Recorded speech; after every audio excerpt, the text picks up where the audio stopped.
Boa noite, meus irmãos. A graça e a paz do Senhor Jesus. Amém? Boa noite, amém? Ok. Quero agradecer ao presbítero Cédric pela condução do culto até esse momento.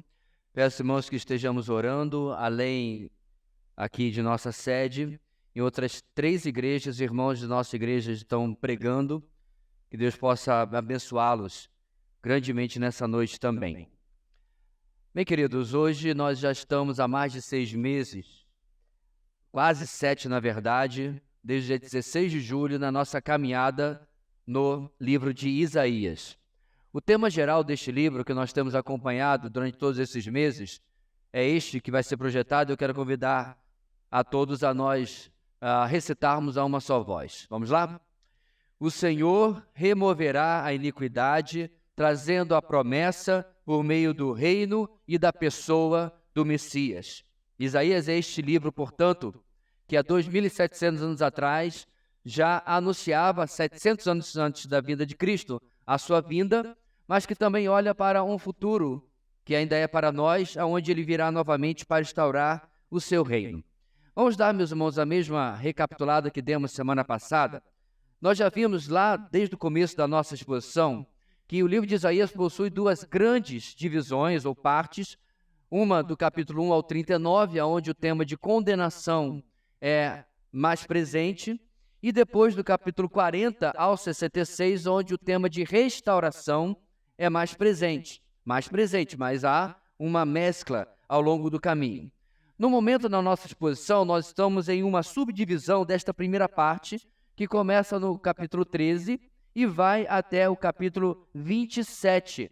É uma longa sessão de advertências e de promessas a respeito do estabelecimento do reino. Quanto às advertências, nós vimos Isaías profetizando contra diversos países, a Babilônia, a Síria, os filisteus ou a Filistia, Moabe, Damasco representando a Síria, Etiópia, Egito, Babilônia, mais uma vez, Edom, Arábia. Depois veio a repreensão contra a própria Jerusalém e uma pessoa em especial, um oficial chamado Sebna, e por último, a Fenícia, representado por Tiro. É claro, nós estamos nos referindo às nações daquela época, não é isso? Porque houve, por exemplo, no meio dessa lista, a Etiópia, que hoje não é mais uma grande potência, muito pelo contrário, é um país até bastante necessitado num cenário mundial. Muito obrigado, meu irmão.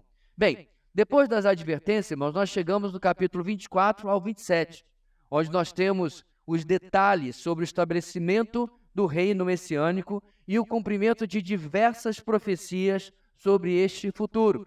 É como está ali a divisão, 13 a 23 advertências, 24 a 27, essas promessas. 3 domingos atrás, vimos o primeiro capítulo 24, nesse último quadrado ali. Vimos nessa mensagem que depois dessas advertências, o Senhor começa a prometer, a cumprir as suas promessas no estabelecimento do seu reino sobre a terra, o seu reino messiânico, e que para fazer isso, a sua primeira providência vai ser mais ou menos o que nós fizemos no nosso terreno, fazer uma terraplanagem. É para limpar, é para passar a régua, ele vai tirar do planeta Terra todas as expressões do mal, do pecado e da corrupção. Agora mesmo estava ali vendo um vídeo no início do culto sobre a maldade que aconteceu no 7 de outubro por causa dos terroristas do Hamas. Logo depois veio um vídeo onde um policial, cumprindo o seu dever, foi baleado no rosto e veio a falecer. Esse é o cenário, irmãos, que nós convivemos. E nem me cutuque para falar sobre política, que aí a coisa fica feia de verdade. Mas tudo isso acabará. O capítulo 24 promete que o Senhor vai eliminar do mundo todas as expressões do mal. Na sequência, domingo retrasado, capítulo 25, Isaías, representando o povo, começa a exaltar o Senhor, a louvar o Senhor, diante daquilo que ele fará sobre a terra, quando ele vai instaurar o seu reino. Entre os motivos do louvor está a fome acabando, doenças praticamente sendo extintas e o constante risco de morte sendo coisa do passado, porque as pessoas vão ter longas vidas por causa do avanço que o mundo vai experimentar. E ali é representado Jerusalém, a partir do Monte do Senhor, como sendo o símbolo da ordem mundial, onde o Senhor vai instaurar o seu governo. E aí no domingo passado, capítulo 26, nós continuamos a aprender sobre os diversos motivos pelos quais o Senhor será louvado no estabelecimento do seu reino. Como você pode ver no nosso diagrama ali, hoje chegamos ao capítulo 27, chegamos ao final dessa divisão aonde nós estamos. E no capítulo 27, na mensagem de hoje, nós vamos aprender a seguinte grande ideia, a seguinte mensagem principal. O estabelecimento do reino contrasta com a punição do mal e o destino dos infiéis. O estabelecimento do reino, com as bênçãos e tudo que vai acontecer, contrasta com a punição do mal e o destino dos infiéis. Bem, o relato final, irmãos, quanto ao tempo do estabelecimento do reino, vai nos falar sobre a firmeza do Senhor contra o próprio diabo, contra Satanás e a tudo aquilo que o representa, tudo que é o mal, tudo que é o pecado. Também irá nos mostrar como Israel, por meio do seu remanescente, que irá contrastar inclusive com o Israel dos dias de Isaías, vai ser o alvo, o destino principal das bênçãos que Deus vai trazer. Vai nos mostrar a misericórdia do Senhor, que, apesar do histórico de Israel, o que reflete muito, irmãos, apesar do histórico da humanidade, irá cumprir as suas promessas e, finalmente, abençoar o seu povo. Nosso último texto tem apenas 13 versículos, então peço emprestado a sua garganta para eu não ler sozinho. E vamos ler, irmãos, no bonito coral, Isaías capítulo 27, versículo 1 até o versículo número 13. Peço a sua atenção aí, acompanhando e lendo comigo esses 13 versículos de Isaías capítulo 27. Dá uma olhadinha à esquerda e à direita, vê se alguém precisa pegar uma carona com você e vamos fazer esse bonito coral. Ok? Estamos lá? Vamos então. Naquele dia, o Senhor com sua espada severa, longa e forte, castigará o Leviatã, serpente veloz, o Leviatã, serpente tortuosa, matará no mar a serpente aquática. Naquele dia se dirá: cantem sobre a vinha frutífera. Eu, o Senhor, sou o seu vigia, régua constantemente e a protejo dia e noite, para impedir que lhe façam dano. Não estou irado. Se espinheiros e roseiras bravas me enfrentarem, eu marcharei contra eles e os destruirei a fogo, a menos que venham buscar refúgio em mim, que façam as pazes comigo. Sim, que façam as pazes comigo.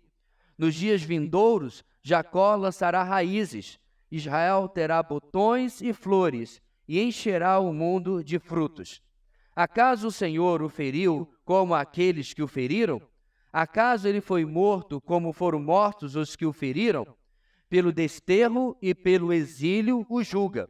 Com seu sopro violento ele o expulsa, como num dia de rajadas do vento oriental. Assim será perdoada a maldade de Jacó, e será este o fruto da remoção do seu pecado, quando ele fizer com que as pedras do altar sejam esmigalhadas e fiquem como pó de giz, os postes sagrados e os altares de incenso não permanecerão em pé. A cidade fortificada está abandonada, desabitada e esquecida como deserto. Ali os bezerros pastam e se deitam, e desfolham os seus ramos. Quando seus ramos estão secos e se quebram, as mulheres fazem fogo com eles, pois esse é um povo sem entendimento. Por isso, aquele que o fez não tem compaixão dele. Aquele que o formou não lhe mostra misericórdia.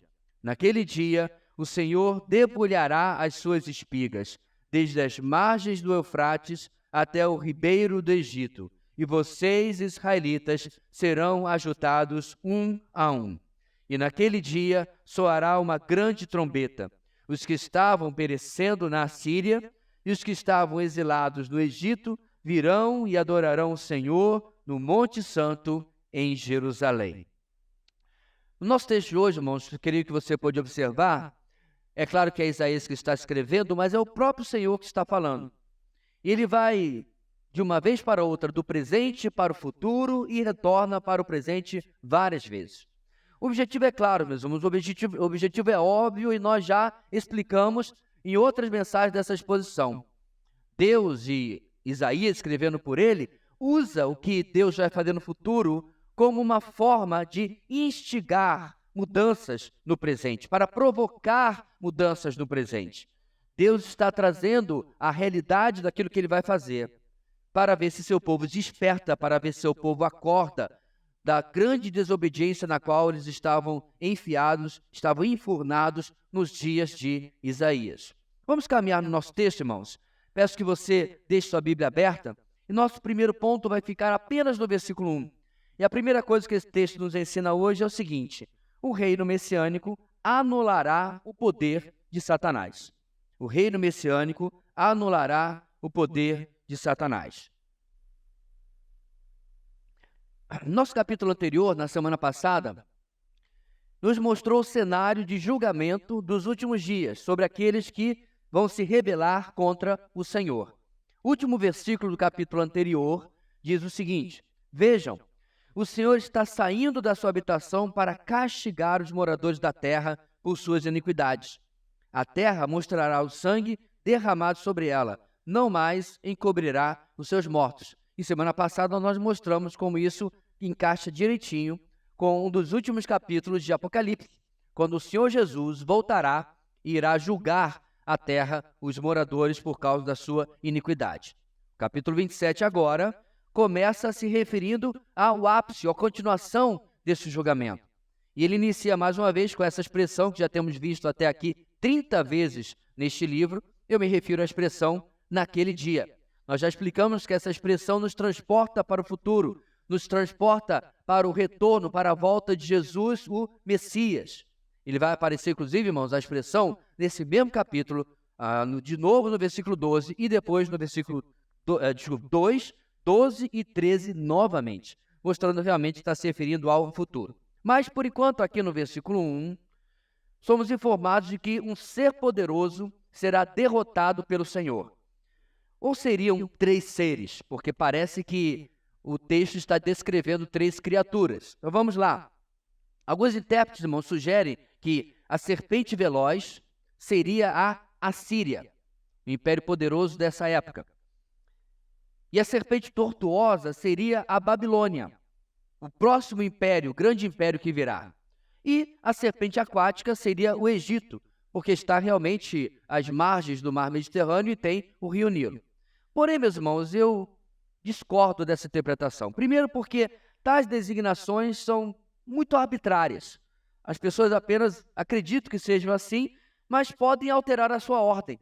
A própria Assíria e a Babilônia também tinham grandes bacias hidrográficas e também poderiam ser consideradas uma serpente aquática. Então, parece que alguém apenas foi atribuindo as nações aqui na sua interpretação. O segundo motivo pelo qual eu discordo é que apenas a Babilônia tem alguma conexão com o fim dos tempos, uma vez que lá em Apocalipse, a Babilônia é identificada como o sistema político-religioso maligno, satânico, que vai dominar o planeta Terra. Então, se hoje você fica com medo de Illuminati e essas teorias da conspiração, isso é fichinha por aquilo que a palavra de Deus fala que vai acontecer no final dos tempos, como nós vemos lá no livro de Apocalipse. Mas só a Babilônia é mencionada, como eu disse, a Síria e o Egito, em nada são mencionados como poderes no final dos tempos. Então, o nosso entendimento, meus irmãos, é que, na verdade, o versículo 1 está repetindo formas diferentes de entendimento do mesmo ser poderoso. É isso que temos aqui. E este ser, é claro, nós estamos se referindo a Satanás. Quanto à derrota desse ser poderoso, diz o texto, nosso Senhor matará este ser com sua espada severa, longa e forte. Uma referência para nós que é fácil nós entendermos, talvez até mais fácil do que para o povo nos dias de Isaías. Porque nós temos, em Apocalipse capítulo 19, uma descrição de que o Senhor Jesus irá derrotar com a espada que sai da sua boca. Lá diz o seguinte, Apocalipse 19, versículo 11, vi os céus abertos e diante de mim um cavalo branco, cujo cavaleiro se chama Fiel e Verdadeiro. Ele julga e guerreia com justiça. Seus olhos são como chamas de fogo, e em sua cabeça há muitas coroas, e um nome que só ele conhece e ninguém mais. Está vestido com um manto tingido de sangue, e seu nome é Palavra de Deus. Os exércitos do céu o seguiam, vestidos de linho fino, branco e puro, e montado em cavalos brancos. Olha o versículo 15. De sua boca sai uma espada afiada, com a qual ferirá as nações. Ele as governará com cetro de ferro. Ele pisa o lagor do vinho do furor da ira de Deus Todo-Poderoso. Ou seja, a Bíblia explica a Bíblia. Se unirmos os dois textos, de Isaías e de Apocalipse, temos uma compreensão maior do que está sendo derrotado aqui. Como eu disse, não é apenas Satanás em si, mas todos aqueles que estarão sob seu poder nos últimos dias. Meus irmãos, naqueles últimos anos, antes do retorno do Senhor Jesus, mais precisamente os últimos 7 anos, cada governo do mundo estará sobre o poder de Satanás. Através do seu representante, que a palavra de Deus chama de o homem da iniquidade ou o anticristo, ele vai conduzir as nações a um acordo em busca de uma paz ou de uma solução para os poderes do mundo inteiro. E cada governo, cada país irá se dobrar diante deste governante, o representante de Satanás, que aqui serão terminantemente derrotados, destruídos pela volta do Senhor Jesus. O anticristo, o falso profeta, o próprio Satanás e todos aqueles que o seguirem. A presença dele, nesse contexto, irmãos, fica clara por uma figura no verso 1. E essa figura é o Leviatã. Essa é uma expressão, uma palavra, melhor dizendo, irmãos, que está presente em muitas culturas. Alguns estudiosos acreditam que este ser era realmente um ser real, um animal antigo, mas que não existe mais. Provavelmente um animal pré-histórico, um animal réptil, que dominava e amedrontava os mares, era um perigo para as embarcações e acabou também criando elo com o imaginário popular. Então, quando alguém falava de um monstro do mar, pensava exatamente neste Leviatã. Isso começou, é claro, irmãos, toda lenda acaba criando perna, né? E na Síria, na literatura chamada ugurática, ele tinha 7 cabeças. Nunca existiu de verdade um ser com 7 cabeças. Hoje mesmo, quando nasce uma cobra de 2 cabeças, é uma anomalia, né? É um erro genético. Mas isso é o que acontece com o folclore popular. E outras fontes, inclusive, irmãos, diziam que esse era o animal que causava caos. Toda tempestade, todo tufão, todo terremoto, maremoto que acontecia no mundo era por causa do pobre do Leviatã. O animal levava a culpa por tudo. Ele era inimiga da ordem e da paz do mundo. Bem, aqui, meus irmãos, porém, Isaías está usando um sentido figurativo, tomando todo esse folclore como pano de fundo. É esse o que o Messias irá destruir. Não um simples animal, não um réptil, mas ele irá destruir todas as forças de Satanás, isto sim, ele sim, um inimigo da ordem e um promotor do caos. Como vimos no capítulo 24, alguns domingos atrás, o rei voltará e eliminará do mundo toda a expressão do mal, quer nas coisas, quer na cultura, quer as próprias pessoas, como nós vimos bem claramente no texto de Apocalipse. Então esse primeiro versículo, irmãos, nos traz esta realidade, a realidade de que o reino messiânico, o reino que Jesus irá instaurar sobre a terra, vai anular completamente o poder de Satanás. Inclusive, no texto que nós lemos em Apocalipse, logo depois diz que o Senhor Jesus irá amarrar a Satanás durante toda a extensão do reino. Então, preste atenção, não há injustiça social mais, não há problemas sociais, não há fome, praticamente não tem doença, não tem fila do Detran, não tem Satanás. A quem um homem irá culpar? A quem um homem irá colocar a sua desculpa pelas suas mazelas, pela sua impaciência, pela sua ira e assim por diante? Não tem mais ninguém. Só sobrou a si mesmo. Esse é um dos objetivos, irmãos, do reino milenar. Mostrar que mesmo em um planeta Terra, com absoluta justiça, e com um tentador que vai estar de escanteio, vai estar preso, em regime de segurança máxima, viu? Não tem tornozeleira, não tem STF para soltar. Ainda assim, a humanidade vai conseguir ir por caminhos que terão que sofrer o cetro do rei. Não um cetro de misericórdia, mas um cetro de julgamento. Esse é o primeiro versículo. Mas do 2 até o final, irmãos, temos a nossa segunda lição desta noite.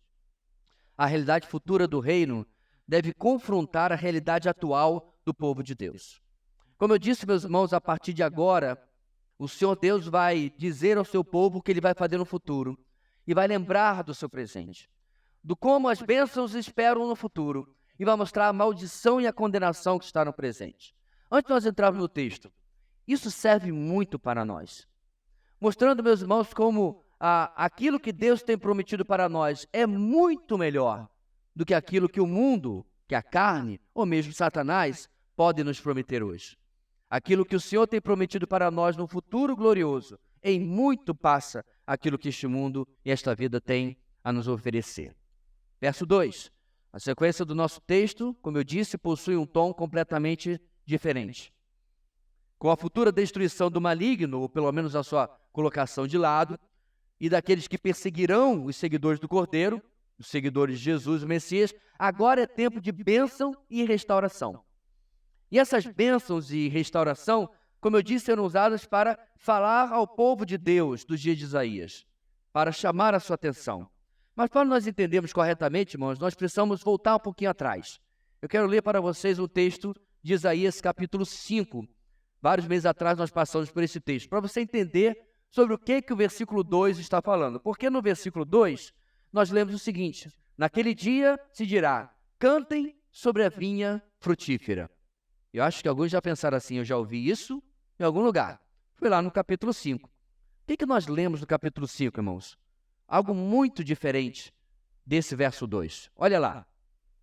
Cantarei para o meu amigo seu cântico a respeito de sua vinha. Meu amigo tinha uma vinha na encosta de uma fértil colina. Ele cavou a terra, tirou as pedras e plantou as melhores videiras. Construiu uma torre de sentinela e também fez um tanque de prensar uvas. Ele esperava que desse uvas boas, mas só deu uvas azedas. Agora, habitantes de Jerusalém e homens de Judá, julguem entre mim e a minha vinha. Que mais se poderia fazer por ela que eu não tenha feito? Então, por que só produziu uvas azedas quando eu esperava uvas boas? Pois eu lhes digo que o que vou fazer com a minha vinha. Derrubarei a sua cerca para que ela seja transformada em pasto. Derrubarei o seu muro para que seja pisoteada.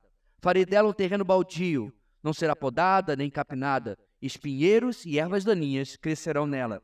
Também ordenarei às nuvens que não derramem chuva sobre ela. Pois bem, a vinha do Senhor dos Exércitos é a nação de Israel. E os homens de Judá são a plantação que ele amava. Ele esperava justiça, mas houve derramamento de sangue. Esperava retidão, mas ouviu gritos de aflição.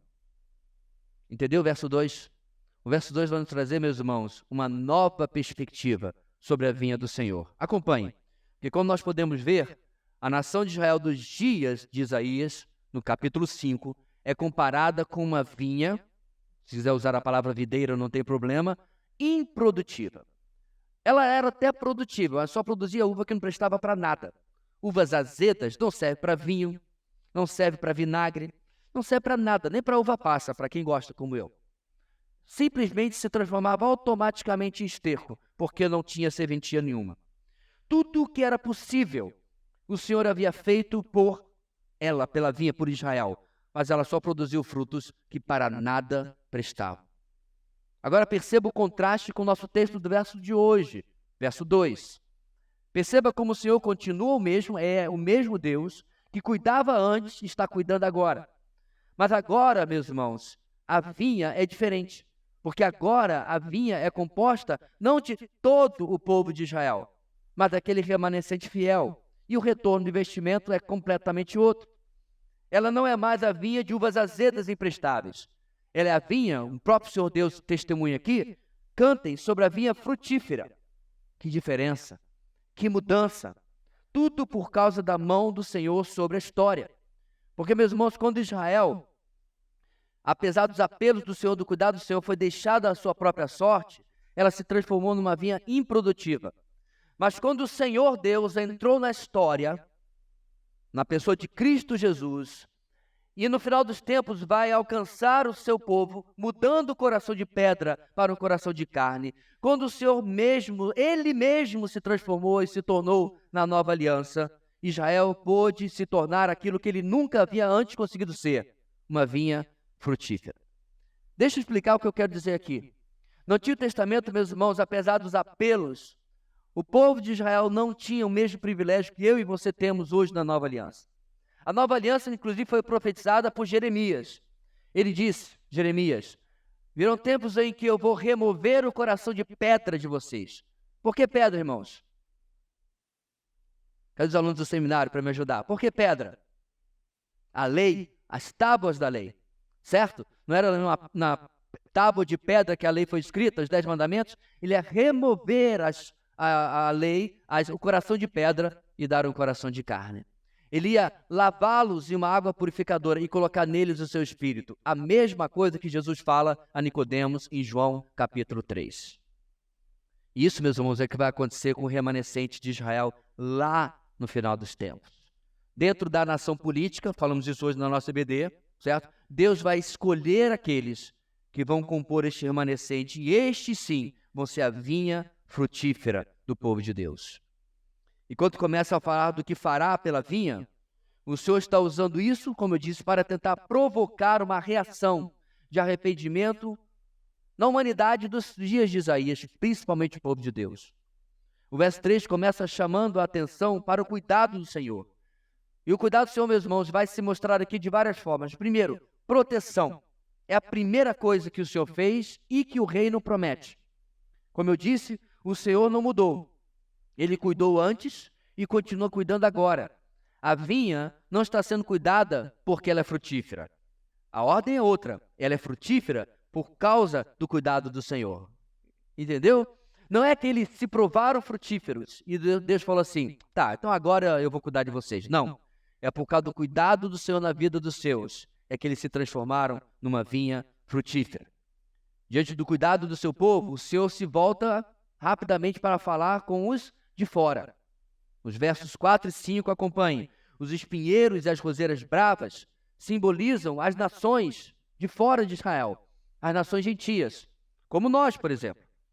O Senhor declara que ele não está irado, porém, ele não vai passar pano. Ele não vai fazer vista grossa para o mal.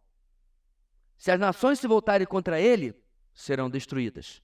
Mas se buscarem o Senhor por refúgio, encontrarão a paz. Aliás, paz é a segunda coisa garantida a Israel e a todos os súditos no reino que irá se instaurar. Este desafio, meus irmãos, que o Senhor faz aqui, ele é muito apropriado. Sabe por quê? Porque lá em Apocalipse também nós lemos que as nações vão ser convocadas para guerrear contra Israel e contra o Senhor. Agora, para pensar, meus irmãos. Mas não vai ser aquela batalha, tipo as batalhas que a gente conhece hoje, quando vê na televisão, ou quando vê no noticiário, ou no documentário, não é isso? É uma estratégia para cá, tanque para lá, morteiro para cá, nada disso. Porque quando eles avançarem, meus irmãos, diz o texto que nós lemos agora há pouco, o Senhor Jesus voltará, acompanhado de sua igreja. Já falei para aprender a andar de cavalo, viu? Algumas mensagens atrás. E derrotará os inimigos do povo de Deus, e todos eles de uma passada só. Sabe quantas casualidades vai ter do nosso lado, irmãos? Quantos vocês acham? Zero. Zero casualidades. Zero baixas no nosso lado. Zero. Do lado de lá, 100%. Porque é isso que o texto diz. Por isso que o Senhor fala, se as nações se vierem contra ele, não vai prestar. Vai dar ruim. Vai dar BO. Mas se eles se dobrarem diante do Senhor, serão recebidos. Eles encontrarão a paz que o reino promete. Quando eu vejo sobre isso, meus irmãos, eu fico pensando quando as pessoas acham que Deus é duro demais. Quando você lê, por exemplo, Apocalipse. Quando você lê texto, por exemplo, que diz que um determinado vale que será aberto perto de Jerusalém, onde o Senhor Jesus irá pisar e colocar os seus pés, isso é Zacarias capítulo 14, fala a mesma coisa. O texto diz, meus irmãos, que a matança será tamanha que o rio de sangue chegará no freio dos cavalos. Eu sei que depende do cavalo, né? Se for o lavradeiro, ou se for aquele árabe, ou se for o... né? Mas vamos colocar aí 1,70 m. É um rio de sangue que vai correr. De centenas de milhares de pessoas. Mas, meus irmãos, essas centenas de milhares de pessoas tinham opção, ou terão, porque está no futuro. Então, quando você lê, meus irmãos, esse texto, em lugar de ficar, ou alguém ficar preso, nossa, como Deus é impetuoso, como Deus é um Deus irado, inclusive tem aqueles, né? Desse aí eu não gosto, eu gosto mais do Jesus, paz e amor aqui que eu encontro. É o mesmo. É Ele que vai fazer isso. Por quê? Como diz aqui, versículos 4 e 5, porque as nações decidiram ir contra o Senhor. Se você acha, meus irmãos, que isso aqui é como se fosse Não é um Davi e Golias, não. É uma nação, nações poderosas, mas que não tem a mínima chance contra o Senhor, o nosso Deus. Muitos hoje em dia, irmãos, tentam dividir o mundo em grupos segundo seus interesses ou segundo a sua cosmovisão. Porém, nos últimos dias ficará claro que raça, riqueza, poder significa absolutamente nada.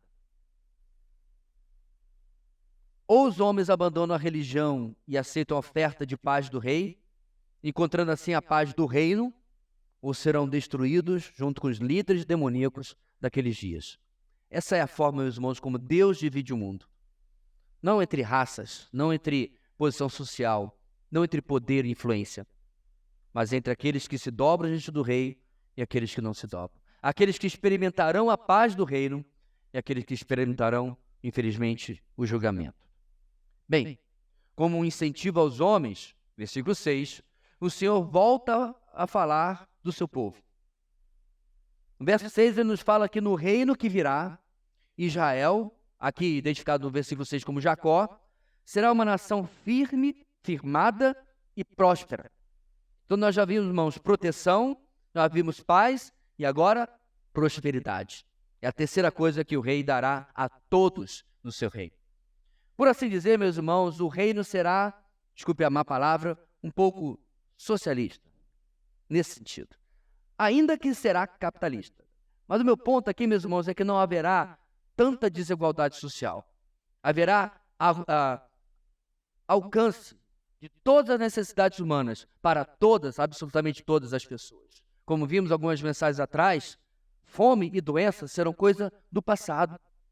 Porque, meus irmãos, é inimaginável, em pleno século XXI, mais de 1 milhão de pessoas, apenas em uma pequena parte da África, passar fome. O Iêmen, que agora nós vimos, está no meio de um conflito social onde pessoas estão literalmente morrendo de fome. E está do ladinho de países árabes, podres de rico. E ainda assim, estão passando uma grande necessidade social. Por quê, meus irmãos? Pecado. Porque o ser humano e a humanidade, nós vivemos a realidade que a palavra de Deus nos fala. A sanguessuga tem 2 filhas. Qual é o nome delas, irmãos? Me dá, me dá. Querem sempre mais, mesmo que o seu próximo não tenha absolutamente nada. Já contei-lhes que quando perguntaram ao Rockefeller, os mais novinhos, esse era o Elon Musk e o Bill Gates de 100 anos atrás. Quando perguntaram a Rockefeller quanto mais de dinheiro ele precisava, ele era o homem mais rico do mundo, a resposta dele foi qual? Só um pouco mais. Nunca estão satisfeitos, quer sejam governos, poderes, não importa. E assim, a prosperidade não será apenas de alguns, mas será de todos. Prosperidade, meus irmãos, não significa necessariamente que no reino todos andarão de Mercedes ou BMW. Prosperidade significa que ninguém passará necessidades, absolutamente nenhum. Porém, e esse é no reino, os de fora precisam ter uma coisa bem clara. Este reino não é para qualquer um, nem para aqueles que querem viver segundo seus planos, segundo seus padrões, segundo o seu projeto de vida. O Senhor é o centro do reino. Então, quando nós falamos, meus irmãos, sobre reino, eu não tenho a mínima ideia se as pessoas vão votar. Eu não tenho a mínima ideia se partidos políticos vão existir, porque a Bíblia não fala. Mas uma coisa eu sei, a palavra do rei será lei. Mas diferente de alguns reis do passado que governavam apenas para si e para sua família, até porque o rei não tem família de sangue, este rei, totalmente justo, de verdade reinará e governará para os seus súditos, para nós, para nos abençoar. Ele continuará sendo, meus irmãos, isso que é incrível. Porque diz a palavra de Deus, no texto nós lemos que ele é o Rei dos Reis e Senhor dos Senhores. Mas por incrível que pareça, este Rei dos Reis, este Senhor dos Senhores, continuará servindo o seu povo. Jesus nos impressiona todas as vezes, irmãos, porque, como eu disse, quantos reis do passado viviam apenas para si, para se manter no poder e para ter a sua família perpetuada. Se você estudar a história da Europa, era um tal de primos da Alemanha casando com da Inglaterra e com da Dinamarca, com da Suíça. É tudo parente, né? Como diz aqui no norte, mas só entre eles, mantendo o poder no mesmo lugar. Não vai ser assim no reino. O rei reinará. A lei dele, ele é o centro, mas os seus súditos serão abençoados. Mas como ele é o centro, meus irmãos, o texto fala sobre santidade. A forma como nós vamos viver, a forma como as pessoas vão viver, não será de qualquer forma. Não será segundo seus próprios planos e projetos, mas segundo aquilo que o Senhor deseja para nós. Então, a quarta característica, irmãos, do reino é que vai ser de purificação. Todo aquele que quiser ser súdito do reino viverá segundo as normas do rei, viverá em paz, em justiça, viverá conforme o Senhor Jesus tem determinado. Na sequência, inicialmente, os versos 7 e 8, acompanhem, deixa claro que o julgamento das nações que passaram na vida de Israel não foi igual ao que Israel sofreu. Por quê? As nações foram julgadas pelo Senhor de forma punitiva. Então, meus irmãos, todas as nações que passaram e conquistaram a Israel, a Judá, não é isso? Elas foram destruídas e varridas da história. Mas Israel foi julgada de forma corretiva. As nações vieram e passaram, os impérios se foram. Israel aí continua. Só desde o tempo de Isaías, meus irmãos, 2.700 anos se passaram. E o Senhor continua lidando com Israel, com quem trata, com quem filtra a escória, a sujeira, para chegar naquilo que realmente tem valor. Nesse caso, o remanescente fiel. Os versos 7 e 8, então, meus irmãos, nos mostram como que as nações foram julgadas com severidade e punidas e ficaram para a história e acabaram. Cadê a Babilônia? Onde está a Síria? Onde está a Pérsia? Mesmo países, meus irmãos, ou impérios, como se tornou o Egito, hoje é apenas um pequeno país, uma sombra daquilo que foi. E passado todo esse tempo, Israel continua no mesmo lugar. No início do século passado, inclusive muitos protestantes, muitos evangélicos, criam firmemente que Israel havia acabado. Nunca mais voltaria a ser um país, nunca mais voltaria a ter um papel no cenário mundial. Apenas os judeus, como raça, ficariam dispersos entre as nações, como temos inclusive no Brasil. Em 1948, eles tiveram que morder a própria língua. Com, meus irmãos, o último voto de um brasileiro, Oswaldo Aranha, isso transformou numa realidade. Por que eu estou dizendo isso, meus irmãos? Deus está cuidando da história. Deus está zelando para que os seus planos aconteçam como Ele determinou, como Ele assim projetou. Por quê? Porque do jeito que o Senhor está colocando aqui, da maneira como Ele está profetizando, assim irá acontecer. Nosso texto continua falando sobre desterro e exílio. O desterro que sofreu o reino do norte, Israel, o exílio que sofreu, logo depois, o reino do sul, Judá. 100 anos depois de Isaías, isso irá acontecer. Esses podem ser colocados, meus irmãos, inclusive, ao lado da diáspora que espalhou o povo e o removeu da sua terra no ano 70 depois de Cristo. Em tudo isso, como num dia de rajadas de vento oriental, o Senhor busca restaurar o seu povo, e é isso que nós vemos no verso 9. Diz lá que assim será perdoada a maldade de Jacó, e será este o fruto da remoção do seu pecado, quando ele fizer com que as pedras do altar sejam esmigalhadas e fiquem como pó de giz. Os postes sagrados e os altares do incenso não permanecerão em pé. Ou seja, quando a idolatria, o pior pecado do povo de Deus, fosse completamente varrido da sua história. E aí, meus irmãos, o Senhor está novamente voltando para o futuro, falando desse tempo de restauração. Assim será perdoada a maldade de Jacó. Esse será o futuro do fruto da remoção do seu pecado. Olha o que o texto fala, meus irmãos. Será. Está colocando para o futuro, para um tempo que ainda não aconteceu ainda. Será mostra, meus irmãos, novamente, naquele dia que nós vimos anteriormente. Será um dia de purificação final. Será um dia, meus irmãos, onde Israel será configurada, será colocada da forma, como nós já falamos, como um remanescente fiel para receber as promessas de Deus. Será que a palavra de Deus sustenta isso que eu estou falando? Paulo, em Romanos capítulo 11, 26 e 27, escreveu o seguinte: E assim, todo Israel será salvo. Como está escrito, virá de Sião o Redentor, que desviará de Jacó a impiedade. E esta é a minha aliança com eles, quando eu remover os seus pecados. Além do nosso verso 9, Paulo está citando textos como Isaías 59, versículo 20. O Redentor virá a Sião, e aos que Jacó se arrependerem dos seus pecados, declara o Senhor. Paulo também está citando, meus irmãos, Jeremias 31, 33 e 34, o texto que eu li agora há pouco, recitei agora há pouco.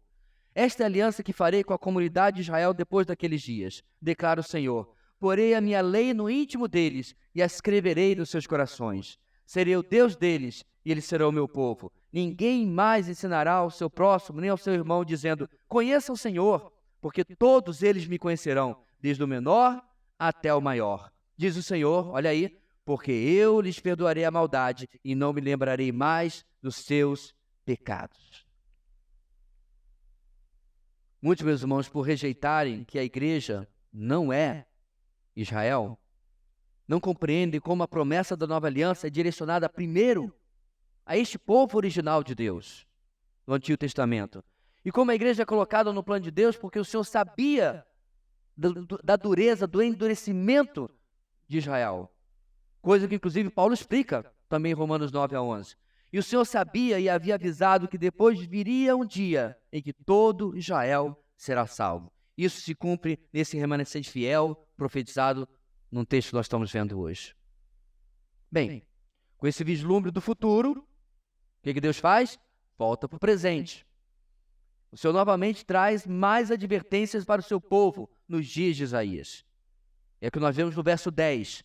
Por causa do pecado do povo naqueles dias, a Jerusalém daqueles dias é descrita como uma cidade abandonada, desabitada e esquecida. Os animais tomam conta dela e comem o que era produzido até ficar apenas os galhos. Isso realmente veio a acontecer. No ano 586, Jerusalém foi conquistada pelos babilônios. A terra ficou devastada. Dos ramos que sobraram, porque os animais comeram todos os frutos, os que foram deixados para trás, irmãos, os velhos, os doentes, os babilônios não levaram com eles, usaram para fazer fogueiras para se aquecer, porque não restava mais nada. Consequências que esse povo iria colher 100 anos depois de Isaías, por ser um povo, diz o texto, sem entendimento, que rejeita a palavra do Senhor, ensinada, falada pelo seu profeta. E por isso, meus irmãos, eles experimentariam o que acontece quando Deus se recusa a mostrar sua compaixão e sua misericórdia. Compaixão e misericórdia, pastor? Deus levou seu povo para a Babilônia. Cadê a compaixão e a misericórdia? Sabe onde está, meus irmãos? Em quase 2000 anos, avisando que isso é que ia acontecer.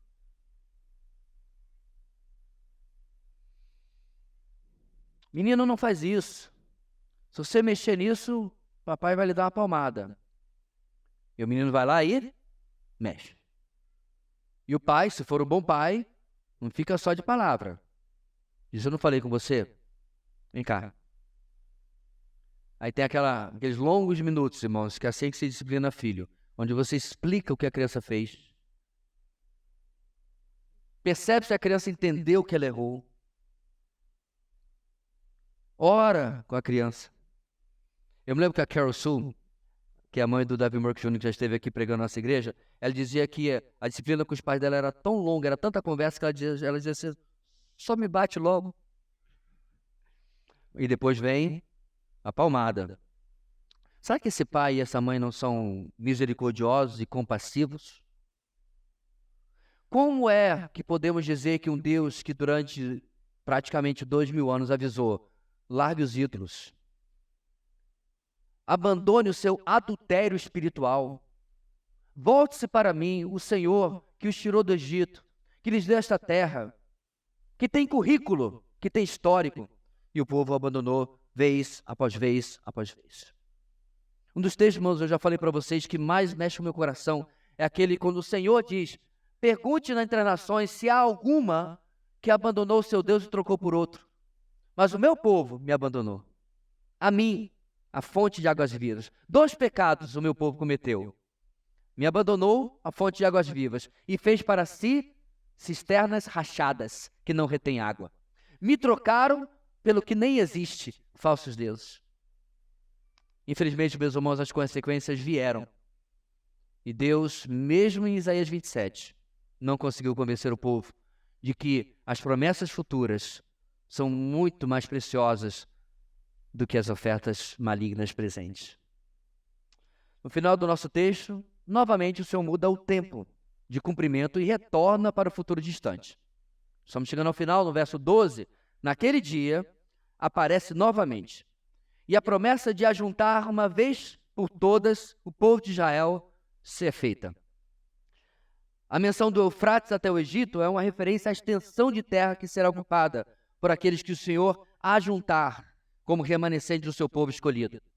E finalmente, no verso 13, uma trombeta soará trazendo todos, quer sejam os que foram para o norte levados para a Síria, ou os do sul que foram levados para o Egito ou para a Babilônia, pouco importa, até o último do remanescente de Israel, o último judeu escolhido, serão trazidos, e diz o texto, adorarão o Senhor. E onde isso acontecerá? No Monte Santo, diz o texto, em Jerusalém. É interessante, meus irmãos, porque isso está sendo afirmado vez após vez após vez. E as pessoas ainda acreditam que é figurativo. Capítulo 24, versículo 23. Pois o Senhor dos Exércitos reinará no Monte Sião e em Jerusalém, glorioso na presença dos seus líderes. Ou no capítulo 25, versículo 6. Neste monte, o Senhor dos Exércitos preparará um farto banquete para todos os povos. Ou nos 2 versos seguintes, desse mesmo capítulo. Neste monte, ele destruirá o véu que envolve todos os povos, a cortina que cobre todas as nações, destruirá a morte para sempre. Deste monte de Jerusalém, o mundo inteiro será abençoado, pois o reino chegou para o povo escolhido de Deus, entre gentios e entre judeus. Deus está cumprindo aquilo que prometeu para trazer uma humanidade rebelde de volta para si. Um dos meus autores preferidos é C.S. Lewis, o autor que ficou popular por causa do cinema, mesmo para aqueles que nunca abriram o livro dele, As Crônicas de Nárnia. C.S. Lewis escreveu um livro fabuloso chamado Cartas do Inferno. E na introdução desta carta, ele tem um texto muito precioso, que ele diz que há 2 extremos que precisamos evitar quando se trata de Satanás. O primeiro é ter uma atitude de ignorá-lo totalmente, como se ele não existisse. Não existe Satanás, não existe inferno, não existe mal. Só existem as pessoas. Esse é o primeiro erro, um erro extremo. O segundo erro extremo é enfatizar demais o papel de Satanás e começar a procurar demônio debaixo de cada pedra. Aí o casamento não deu certo porque você não fez o que ele deveria fazer, ou porque você adulterou, porque você fez o que tinha que fazer, ou não devia fazer, e a culpa é do diabo. O diabo se levantou. É o demônio do adultério, o demônio do divórcio, o demônio não. É pecado mesmo. Esse é o outro extremo. Toda doença agora é do diabo.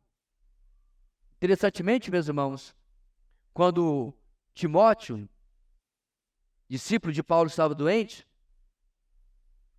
Paulo não orientou, expulsa esse demônio aí. Paulo orientou o quê? Não deixe tomar um remédio. Esse é um extremo. O outro, ele não existe, tudo é ele.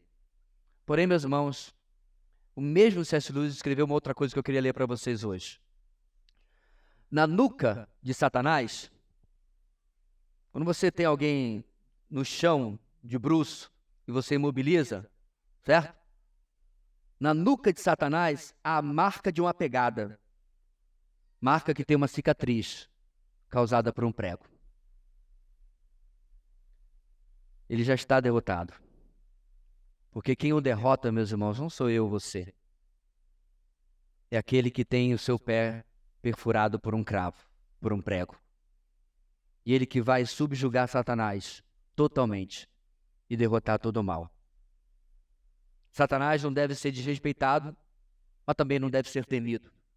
O Senhor da história já escreveu o fim da história dele. Enquanto, por outro lado, escreveu uma história sem fim para nós, os seus eleitos. Outra coisa que eu quero destacar, meus irmãos, são as promessas de Deus, porque elas também existem para o nosso futuro, a igreja do Senhor. A diferença que temos, meus irmãos, é que Nós somos a igreja que tem uma posição diferente daquela que Israel tinha. Israel possui algo autêntico, mas no meio dele tinha pessoas nominais. No meio da grande nação que ela sempre foi no passado, nem todos serviam ao Senhor. Muitos eram só de nome. Muitos eram apenas judeus de nascimento. Não eram realmente judeus no coração. Eram do povo escolhido de Deus, mas não eram escolhidos por Deus. Já, meus irmãos, nós na igreja não estamos na mesma situação. Apesar de usarmos o termo cristão nominal, isso é uma contradição de termos. Ou você é cristão, ou você é nominal. Ou você é cristão, ou você não o é. Ponto. A igreja hoje, meus irmãos, precisa viver como nós temos vivido debaixo de promessa, vivido debaixo de esperança, vivido hoje debaixo de eternidade. Porque aquilo que anunciamos, meus irmãos, sobre o futuro não é uma possibilidade, é uma realidade. Ela não é, o futuro para nós, não é nem uma probabilidade, é uma realidade. Não é que talvez, quem sabe, vá acontecer. As promessas de Deus para mim e para você, igreja do Senhor, são fatos. Eu não posso lhe prometer nada e lhe dizer, fique tranquilo, tenho absoluta certeza que vai acontecer.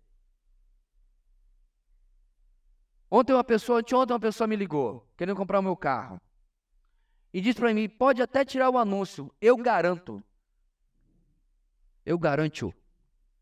Eu falei, meu amigo, em venda de carro só é garantido quando o dinheiro está no banco e o documento está no cartório. Fora isso, não tem nada garantido, não. Dito e feito, veio sábado e o camarada não apareceu. Meu ponto aqui, meus irmãos, é que vivemos num mundo de possibilidades e probabilidades, não é verdade? Sejamos sinceros, nós nem sabemos onde vamos estar semana que vem. Mas eu posso lhes garantir, meus irmãos, onde nós estaremos daqui a milhões e milhões de anos. Posso lhes garantir, tudo aquilo que lemos hoje irá acontecer. Porque o Deus que não pode mentir nos promete. Diante, meus irmãos, dessa perspectiva, igreja, a respeito da eternidade, vamos olhar as palavras que João nos deixou. Vejam como é grande o amor que o Pai nos concedeu. Sermos chamados filhos de Deus, e que de fato somos. Por isso, o mundo não nos conhece, porque não o conheceu. Amados, agora somos filhos de Deus, e ainda não se manifestou o que havemos de ser, mas sabemos que quando Ele se manifestar, seremos semelhantes a Ele, pois o veremos como Ele é. E aí João nos deixa a missão para o agora. Por causa desta esperança, por causa desta certeza, por causa destes fatos, versículo 3 de 1 de João. Todo aquele que nele tem essa esperança, purifica-se a si mesmo, assim como ele é puro. Santidade, irmãos, é a resposta à escatologia. Santidade é a resposta à volta de Jesus. Que, como nós vimos alguns meses atrás na nossa conferência, Jesus volta quando mesmo, igreja? Hoje. Hoje eu preciso andar em santidade, em pureza diante do Senhor. Bem, se você está aqui essa noite, com tudo, e não tem certeza de que pertence a Cristo, se você não tem certeza que pertence à igreja, não estou me referindo a esta igreja, a igreja, o corpo de Cristo, que Ele comprou com o seu próprio sangue, peço sua atenção. A minha palavra para você é a seguinte: volte-se para o Senhor, se arrependa dos seus pecados e se agarre a Jesus. Olhe para Ele. Não é necessário um grande exercício, não é necessário grandes promessas, não é necessário grandes sacrifícios, não é necessário grandes obras. Apenas arrependimento e fé. Apenas creia que Cristo é suficiente para lhe salvar, que Cristo é fiel em cumprir as suas promessas. Promessas, por exemplo, que Ele nos dá também, escrito pelo apóstolo João, em João 14. Não se perturbe o coração de vocês, creiam em Deus, creiam também em mim. Na casa de meu pai há muitos aposentos. Se não fosse assim, eu lhes teria dito, vou preparar-lhes lugar. Se eu for e lhes preparar lugar, voltarei e os levarei para mim, para que vocês estejam onde eu estiver. Esse é Jesus falando para nós. Esse é Jesus falando para você essa noite. Os discípulos ficaram confusos. E Filipe tomou coragem, Tomé tomou coragem e perguntou: Senhor, não sabemos para onde vais. Como então podemos saber o caminho? Aí Jesus nos deixou esta pérola, esta lindeza de frase para que a gente nunca esqueça. Disse Jesus: eu sou, vamos igreja, eu sou o caminho, a verdade e a vida. Ninguém vem ao Pai a não ser por mim. Não igreja, não obras, não batismo, não esmolas, não dízimo, não ofertas, não bom caráter, não boa vida, não boa reputação, não boa fama, nada. Só Cristo.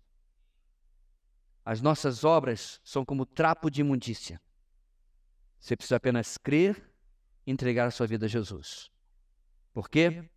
Porque o reino contrasta quando vir com a punição que o mal irá receber. Mas o Senhor Jesus está lhe chamando para participar do seu reino. Senhor nosso Deus, muito obrigado pelo Deus compassivo e misericordioso que Tu és, que nos dá, mesmo quando nós já pertencemos ao Senhor, inúmeras chances, oportunidades de mudar a nossa vida. Em cada tropeço, em cada queda que temos, em cada dificuldade, em cada luta, em cada escolha errada, lá está Jesus. Lá está Ele estendendo a mão. Quando afundamos no mar, enquanto deveríamos andar sobre as águas, lá está Ele nos puxando das profundidades. Muito obrigado, Deus, pelas promessas, fatos daquilo que será o Teu reino. Muito melhor do que qualquer coisa que este mundo pode nos oferecer. Que nós possamos, ó Deus, entender isso e viver para a eternidade. Viver hoje para a eternidade. Que venha o Teu reino, que Ele seja presente hoje na nossa vida, para até aquele dia, quando chegarmos, Ele estiver plenamente entre nós. É o que oramos no nome de Jesus. Amém e amém.